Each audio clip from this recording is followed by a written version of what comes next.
D'après Youssef Boussouma, un militant pro-palestinien, enseignant d'histoire-géographie en France, Yasser Arafat aurait échappé à de nombreuses tentatives d'assassinat de la part d'Israël, grâce à un fait peu connu, la langue kabyle. En effet, Yasser Arafat, qui avait réussi à déjouer tous les complots ourdis contre lui, semblait jouir d'une fabuleuse baraka.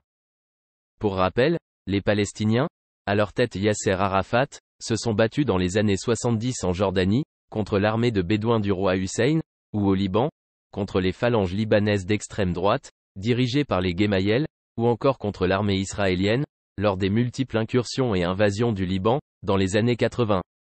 Durant toutes ces années, Yasser Arafat a survécu à tous les complots pour le tuer.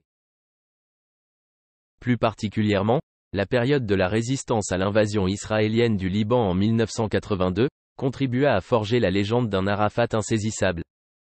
Ainsi, cet été 82, le criminel de guerre Ariel Sharon, mandaté par Menahem Begin, avait pour mission d'assassiner Yasser Arafat. Beyrouth pullulait alors d'agents de tous les services secrets arabes, occidentaux et bien sûr israéliens, soutenus par leurs alliés phalangistes.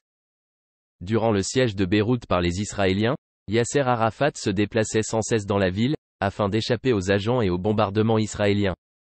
Ainsi, à peine sorti d'un abri, que les avions de chasse se précipitaient et pulvérisaient cette cible, mais toujours quelques minutes trop tard.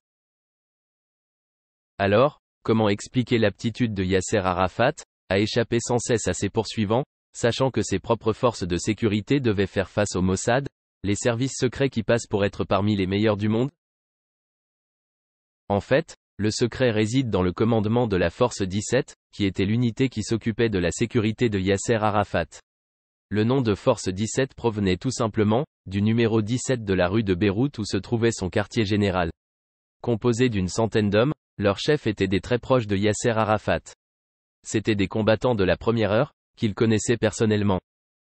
Selon Youssef Boussouma, le commandement de la Force 17 était des Palestiniens d'ascendance algérienne, descendants des multiples vagues de migrations algériennes vers la Syrie et Palestine au cours du XIXe siècle.